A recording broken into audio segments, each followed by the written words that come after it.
Hey guys, welcome to back with another video. Someone suggested that I watch this here. It seems like it's a current event type of video, and it's called Surgeon Dilemma, where Romania and Bulgaria finally joined the club. I don't know what club they're talking about. First time watching this as usual.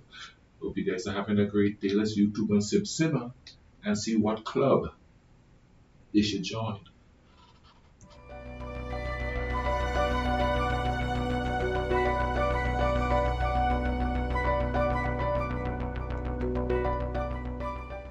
For more than 2 decades, Romania and Bulgaria have been waiting to be a part of the Schengen Area. The EU hasn't made them feel too welcome either, with certain states opposing their inclusion.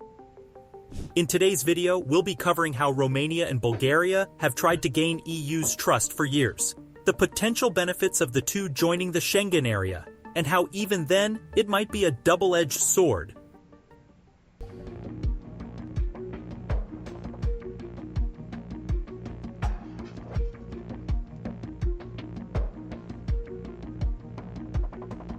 The Schengen Area was established in 1985 in a small village in Luxembourg and has since evolved to be one of the most visible and symbolic manifestations of European integration. Entire generations have grown used to traveling across borders without having to carry a passport or go through border checks. Well, almost everyone. Although Schengen was initially created independently of the European Union, it was eventually absorbed into its legal framework and currently serves as a key supporter of the single market. Nearly 420 million people live in the zone, which consists of 26 countries, including 22 EU countries. But just a few EU nations have yet to benefit from passport-free travel. This is the situation with Bulgaria and Romania, two countries that patiently wait for inclusion in Schengen after joining the EU in 2007. The two bids were never going to be simple, but after more than 2 decades in line, Sofia and Bucharest are getting frustrated with the procedure. See, having common regulations, strong checks on external borders, sharing of security information, and effective police cooperation are among some of the requirements for joining Schengen. The governments claim that they've long satisfied the essential requirements, but still don't have a way in. Despite the border inspections, they even joined the Schengen Common Visa system as red-only participants. There's no doubt that the European Commission and the European Parliament support them. Who keeps stressing that the candidates have met all technical requirements, MEPs have criticized the exclusion as being unfair. So, what's the roadblock? Bulgaria and Romania are so confident in their readiness that they asked expert fact-finding teams to visit and conduct an additional assessment in their countries. But politics still stands as a barrier. At this point, you want to make sure to subscribe to our channel so you don't miss out on any latest. As I'm going through this and I'm watching this here, and in the back of my mind, right off the bat, politics. There's just so much politics to going on. You know what I mean? Of course, too, the history is taken into consideration too. I'm assuming, but it's crazy that you have to go through so much politicking just to get to a point where you may be able to help your people, may be able to, you know what I'm saying? Because there's still a hierarchy that's going to be within there. Any union that you join or anything, within nations or ideologies or anything like that. Let's get back to this. Latest news. Now, how this whole process works is that the Council of the European Union, which brings together ministers from the 27 EU member states, must provide the final approval. And because the ratification of a new Schengen member must be unanimous, a single no can essentially halt the entire process. France, Germany, Finland, Sweden, the Netherlands, and Belgium reportedly opposed the twin bid in 2011 due to worries about corruption, organized crime, and judicial changes. The issue was often brought up in the years that followed, only to be pushed back. Hopes for entry were further dashed by the 2015 migration crisis, which became the litmus test for Schengen. But following the COVID-19 pandemic, the tide started to turn. Bulgaria and Romania were given the green light to join as French President Emmanuel Macron unveiled reforms for the passport-free zone, including the creation of a ministerial Schengen Council to facilitate swifter cooperation in times of emergency. Olaf Scholz, the Chancellor of Germany, officially declared his support and his intention to fight to have Romania and Bulgaria become full members. Similar to any other issue in EU policymaking, moving forward and persuading other reluctant nations to take a position required the support of Paris and Berlin. Sweden's government was able to get enough support from within. Finland and Denmark also softened their positions. Then, in October 2022, the European Parliament adopted a resolution, the fifth of its sort since 2011, that increased pressure on lawmakers to allow the quick integration of Bulgaria and Romania. But only a few days later, the Dutch Parliament passed a resolution requesting that Prime Minister Mark Rutte veto the two applications pending the results of further investigations. The predominance of organized crime and corruption in Bulgaria and Romania, according to Dutch MPs, posed a risk to the security of the Netherlands and the entire Schengen Area. See, the two nations are the lowest-ranking EU members in Transparency International's annual Corruption Perception Index. Mind you, they have ratings that are quite similar to Hungary and Greece, two long-standing Schengen members. Anyway, those claims were carefully looked into, and the countries were assessed for corruption and organized crime. Once both Romania and Bulgaria passed with flying colors, they looked back at the EU nations for approval. But guess what? Then Austria emerged as a new adversary after Chancellor Karl Nehammer stated that an expanded Schengen area would not be able to handle a new flood of migrants traveling from Turkey to Bulgaria and Romania. Each year, Austria receives around 100,000 applications for asylum. Nehammer estimates that 40% of the migrants that enter the country do so via Hungary, after passing through Bulgaria, Romania, and Turkey. In his words, irregular immigration is putting tremendous pressure on Austria, and the European asylum system has failed. Well, these claims were disputed by the president of Romania, Klaus Iohannis, who comes from the same right-center political family as Nehammer. He said that his country was not a part of the so-called Western Balkan route, which has been the scene of more than 120,000 border-crossing incidents just in 2022. And get this, the Dutch government opted to back Romania's entry into Schengen, but not Bulgaria's. Their prime minister hinted that migrants might enter the country illegally if they paid €50 for it, and questioned Bulgaria's capacity to control its borders. Liking the video so far? Drop us a thumbs up.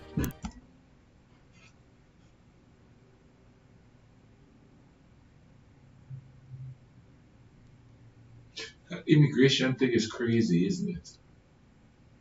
It seems like there's a flood of people coming into places, but it seems like there's so much spaces in those places. Everybody's migrating to like bigger cities and stuff, you know. It's just like we all clustered into these big cities, man, one on top of each other.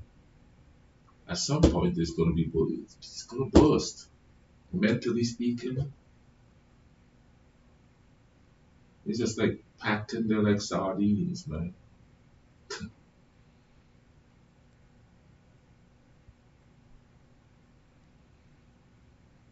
I like a rural lifestyle, but not the type of rural here, you know, like that rural beach close by, you understand what I'm going to say a thing, but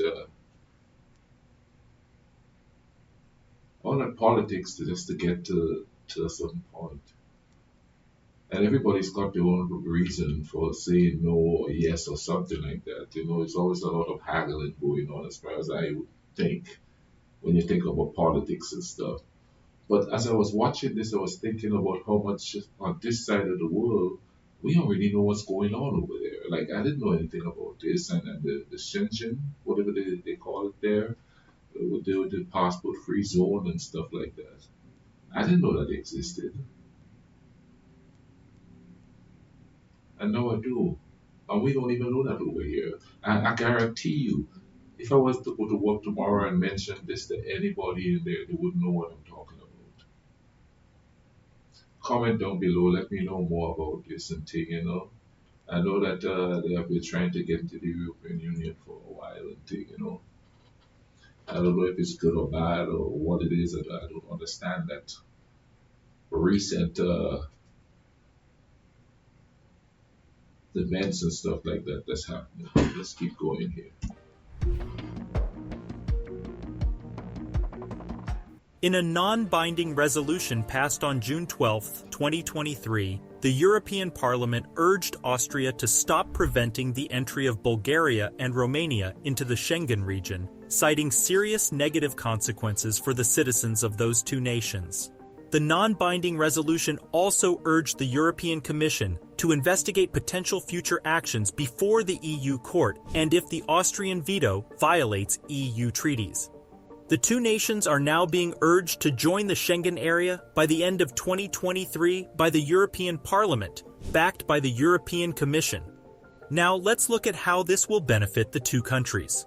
The Schengen Agreement was created to boost tourism from growing markets and trade and integration amongst various nationalities. But why should a country go through all of those steps, expenses, and efforts for it? First, the EU's internal market depends on the freedom of movement that the Schengen Agreement permits. Since non-EU citizens are allowed to cross borders, tourists are more likely to make purchases across many European nations. Also, for Schengen citizens, particularly those who live close to national borders, the economic component is huge because it gives them more freedom. This helps in lowering pricing differences across countries.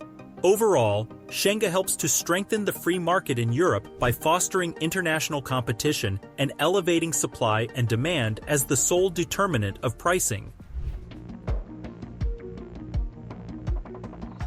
Naturally, there's a few cons to the Schengen Agreement too, though. The system is founded on a treaty between independent states, so any changes require the majority consent of all Schengen participants, which is a rigid arrangement. Also, contrary to popular belief, there's less harmony in the system. The majority of the several hundred pages that make up the Schengen regulations are devoted to exceptions from the general standards.